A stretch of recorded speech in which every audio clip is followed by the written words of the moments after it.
Masih bersama kami di Ada Pak Berita pemirsa mengenai masyarakat yang menduduki tanah-tanah ilegal di Jakarta. Juga terjadi seperti yang kita ingat mengenai masalah masyarakat yang menempati kawasan Waduk Pluit. Dan ini masih menjadi masalah karena memang pemerintah berencana untuk merelokasi mereka tanpa ada uang kerohiman. Dan awal pekan ini bahkan Pak Jokowi sempat mengundang perwakilan dari warga Waduk Pluit untuk makan siang bersama untuk membicarakan mengenai permasalahan ini. Kami akan ajak Anda untuk melihat situasi mengenai kasus Waduk Pluit ini lewat video liputan berikut ini.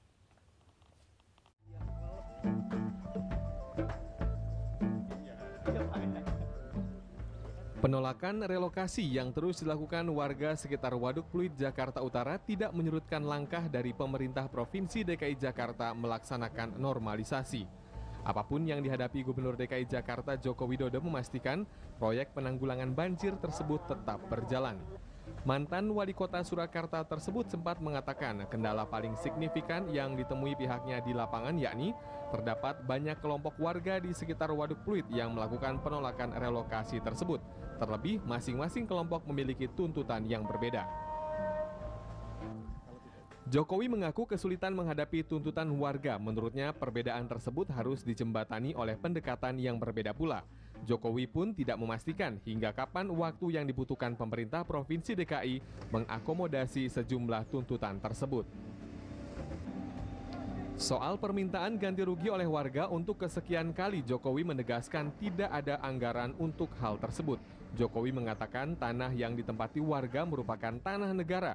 Oleh sebab itu, relokasi warga ke rumah susun adalah solusi yang paling baik bagi warga. Gimana banyak warga yang masih belum mau untuk direlokasi sendiri? Iya, di situ itu kelompoknya tidak hanya 1, 2, 3, 4, 5, 6, 7, 8, 9, 10 gitu loh. Kelompok di situ banyak. Hampir setiap hari kita ketemu kan, ada kelompok yang 1.200, ada yang hanya 200, ada yang hanya 50, banyak sekali dan mintanya macam-macam. Ada yang minta ke utara, ada yang minta ke selatan, ada yang minta ke timur, ada yang minta ke atas, minta ke bawah, semuanya beda-beda. Ini yang mengkomunikasikan seperti itu nggak mungkin dalam waktu sehari, 2 hari, sebulan, 2 bulan, beda-beda gitu. Ini yang terus kami sambungkan terus. Jadi apa itu? Oh, namanya juga banyak orang di situ 7.000-an kakak kan, banyak sekali 7.000 kakak itu juga. Berapa ribu warga gitu loh, banyak sekali. Sehingga memang pendekatannya pendekatan kasus per kasus. Ada yang sudah mau kemarin kak yang 1.200 sudah mau dengan rusun, tapi rusunnya mereka minta ini enggak apa-apa. Kalau memang kita bisa penuhin. Tapi kalau yang minta terlalu aneh-aneh, minta ganti tanah loh, ganti tanah gimana? Nanti kalau semua orang minta ganti tanah dengan cara seperti itu ya nggak bener dong. Menduduki kemudian minta ganti tanah loh gimana? Ini yang tidak bisa diterima di situnya aja, tapi bahwa proses dialog terus kita lakukan. Ada tenggat waktu nggak Pak? Nggak ada. Nggak ada, yang jelas tetap pengurukan Waduk Pluitnya tetap berjalan terus. Tetap berjalan, pengurukannya terus. Karena memang itu apa kita kejar-kejaran dengan waktu, gitu loh. Nggak bisa diundur-undur. Ya.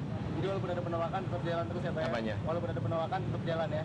Tetap pengurukan waduknya tetap dilakukan. Sambil mencarikan solusi-solusi untuk mereka. Ya. Hah? Lah ganti rugi gimana? Itu kan tanahnya itu tanah waduk, tanah waduk. Itu dulu air ya kan, karena sedimen menjadi ada tanahnya, kemudian diduduki. Ya. Terus gimana? Itu air itu harusnya bukan untuk rumah. Relokasi warga di sekitar Waduk Pluit tak lepas dari musibah banjir di Jakarta awal 2013 lalu di daerah sekitar waduk.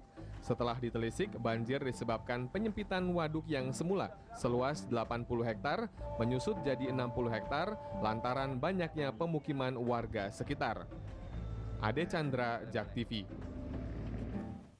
Ya, kalau untuk kasus Waduk Pluit mungkin Pemprov DKI Jakarta memiliki alasan yang sangat kuat yaitu untuk mengatasi banjir begitu ya Pak Mas Nirwono juga Pak Rudin ya. Betul. Nah, tapi untuk wilayah-wilayah lain yang mungkin menjadi juga sengketa, menjadi juga tanah negara, ini agak sulit mungkin untuk merelokasi warga, tentunya pasti akan banyak konflik yang muncul begitu. Ya. Kalau kita lihat dari rencana Pemprov DKI tahun 2013 ini Pak, ini kan ada beberapa lokasi yang akan ditata. Yang pertama Waduk Rio kan, Iya. yang akan dikembangkan menjadi Marina Bay-nya Singapura tuh kemarin. Ini juga di pengamatan kita di lapangan semua sudah penuh kampung juga, yang pasti akan menjadi konflik. Yang kedua, tahun ini akan dilakukan normalisasi di 4 sungai besar kan, mulai dari Ciliwung, Pesanggerahan, Angke, dan Sunter. Dan kita tahu berapa puluh ribu warga yang tinggal di situ. Nah, konflik-konflik ini kalau tidak segera diselesaikan dari awal dari sekarang, pasti kita akan mengulangi kesalahan kasus-kasus seperti sebelumnya. Nah, kuncinya adalah bagaimana pendekatan pemerintah DKI Jakarta dalam menyosialisasikan program-program tadi kepada masyarakat. Satu. Kemudian yang kedua, kepastian rumah susun yang dibutuhkan. Nah, Kita ini tahu yang tunggu-tunggu ya. jadi kendala juga iya. kan. Kemarin sudah disebutkan bahwa masih ada piutang dari pengembang 680 unit. Nah, ini lokasinya kan belum jelas, lokasinya di mana, terus jarak dari tempat yang akan ditata tadi jauh apa tidak, ini kan pertimbangan utama. Karena kita bicara sekolah, mata pencarian, tempat kerja, yang pasti sebagian besar tidak mau jauh dari lokasi mereka sebelumnya kan. Iya. Nah, ini juga harus dipikirkan. Jadi pada saat dilakukan sosialisasi, ini juga disiapkan gitu, sehingga warga yang akan direlokasi dia dapat gambaran, oh kita dapat penghidupan yang lebih baik dari sebelumnya, lokasinya kita jauh, dan ini lebih dekat, dan ini lebih mudah kalau untuk anak sekolah, dan seterusnya. Nah, kalau ini dilakukan secara paralel dengan baik, saya yakin warga juga akan secara sukarela mau bergeser ke perumahan rumah susun tadi. Oke, aspek sosial nih yang tampaknya rumit nih Pak Rudin ya, untuk mengajak masyarakat mau untuk pindah dari lokasi yang bukan miliknya, begitu. Nah, ini pekerjaan besar juga tentunya bagi Pemprov DKI Jakarta. Ya betul. Jadi yang penting sekarang adalah penertiban ini ya, jangan juga seperti nanti memindahkan saja penyakit. Di sini kita tertibkan, tapi di wilayah lain dengan kasus yang berpotensi sama dibiarkan. Nanti puluhan tahun terjadi begitu lagi. Jadi sebagusnya dirubah aja pola kebijakan. Kita bicara pertama secara rasa keadilan, kedua secara sosiologis, sosial, terakhir berbicara hukum. Begitu. Tapi itu semua. Nah, jadi begitu di wilayah lain juga ada misalnya itu tanah negara, ada orang ngebangun segala macam. Nah, aparat pemerintah daerah harus mencegah. Gitu. Jadi jangan kita yang aktif ini cuma bidang penertiban aja. Aparatur ini kan Pencegahan pamong. ya. Pencegahan juga harus ada. Karena kalau ini terjadi namanya asas pembiaran. Gitu. Jadi saya sependapat dengan gubernur. Tentunya di level yang paling rendah seperti di RT, RW dan juga kelurahan yang seharusnya mau bisa melaporkan dan mencegah, melakukan pencegahan seperti ini. Begitu, saya rasa level kelurahan, RT RW kan adalah masyarakat gitu. Jadi langkah gubernur ini sudah bagus, tapi coba jangan dibikin lagi peluang akan terjadi seperti itu. Jadi harus ada reformasi ya pola kebijakan aparatur pemerintah daerah di Jakarta. Ini harus kita ciptakan. Nah, jadi kalau saya lebih cenderung dibuat dulu sistemnya, baru diisi. Sistem seperti apa sebetulnya yang diusulkan oleh Pak Rudin? Pertama adalah penegakan hukum. Jadi ada orang menempati tanah orang lain, terus kemudian dia lapor ke lurah, ke camat, dicegah. Jangan nanti lurah bilang, oh itu urusan pengadilan. Enggak dong. Kalau ada orang bilang, ini Pak sertifikat saya. Sertifikat yang keluarkan pemerintah. Ini saya punya PBB. Ada orang menghuni, saya punya tanah. Tolong dicegah. Misalnya, maka dibuat misalnya perda.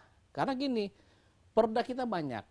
Tapi tidak ada satu perda pun yang mengatur bagaimana penegakan perda. Ini sudah masuk dalam balik DPRD DKI dari tahun 2010. Tapi sampai sekarang belum tercipta. Jadi harus ada peraturan daerah tentang penegakan perda. Yang memberi kewenangan misalnya kepada Satpol PP untuk melaksanakan penegakan perda. Supaya Satpol PP dalam mengambil kebijakan, dia punya alas hukum. Kalau untuk masalah tanah secara khusus begitu, apakah juga ada perdanya di Pemprov DKI Jakarta? Sebenarnya kita bisa masukkan kepada ketertiban umum. Perdanya sudah ada. Ya. Jadi kalau dia menempati sesuatu yang bukan hak dia, itu bisa dimasukkan, bisa saja. Yang penting adalah nawaitunya. Niatnya ada nggak kita untuk mencegah jangan lagi mewarisi kepada gubernur-gubernur yang akan datang satu waris persoalan yang sama. Akhirnya jadi bom waktu begitu ya. Nah ini gubernur yang sekarang berani mengambil risiko, tapi gubernur yang akan datang membiarkan. Karena apa? Sistemnya masih belum dirubah. Oke, baik, silakan. Mas Nirwono ingin menanggapi tadi masalah tadi penegakan perda. Ya betul, ini penting karena sebenarnya pokok persoalannya ada di situ. Yang saya katakan tadi bahwa kita sebenarnya masyarakat sudah tahu awam banyak sekali lahan-lahan yang sebenarnya tidak boleh dihuni itu penuh dengan perumahan, dengan usaha-usaha yang bukan untuk fungsinya kan. Iya. Nah, saya justru mengamati lebih dari 20 tahun tidak ada upaya penegakan untuk mengembalikan fungsi kan. Nah, malah ada pembiaran seperti itu ya. pembiaran bahkan juga difasilitasi nih kalau boleh saya katakan kan dengan ada pemberian KTP, KK, bahkan pembentukan RT RW. Artinya secara hukum masyarakat bilang wah ini saya berarti dianggap keberadaannya kan. Oke. Nah, inilah memicu persoalan pada saat harus dikembalikan fungsi lahan tadi sesuai dengan peruntukannya. Termasuk instansi terkait seperti mungkin listrik ya. Kenapa Iya, bisa ada iya. listrik yang masuk? Betul, begitu ya, listrik, melalui air masyarakat? gitu kan, akses termasuk juga. Nah, ini akan mengakibatkan Jalan. keberadaan mereka ini memang diakui. Ini yang Oke. membuat jadi sulit pada saat pengembalian fungsi baik itu tanah negara bahkan juga tanah-tanah milik perusahaan tadi. Ya, mungkin oknum-oknum yang agak sulit untuk dipantau begitu ya. Ya. Mereka memanfaatkan warga yang